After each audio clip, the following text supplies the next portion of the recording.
நம்ம வாழ்க்கையில் நம்ம தினந்தோறும் நிறைய கஷ்டப்பட்டுக்கிட்டே இருக்கோம். கஷ்டம் இல்லாமல் சந்தோஷமாக நிம்மதியாக வாழ்கிறதுக்கான திருப்புகள் தான் நம்ம பார்க்க போகிறோம். தினமும் இந்த திருப்புகளை நம்ம படிக்கலாம், இல்லைன்னா கேட்கலாம். தினமும் இதை நம்ம ரெகுலராக ஃபாலோ பண்ணும்போது நமக்கு இருக்கிற அனைத்து விதமான துன்பங்களும் நீங்கி சந்தோஷமாக மகிழ்ச்சியாக நம்ம வாழலாம். திருப்புகள்.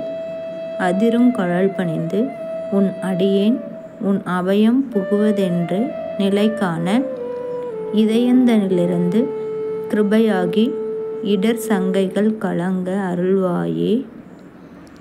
எதிர் அங்கொருவர் இன்றி நடமாடும் இறைவன் தனது பங்கில் உமைபாலா பதி எங்கிலும் இருந்து விளையாடி பல குன்றிலும் அமர்ந்த பெருமாளே.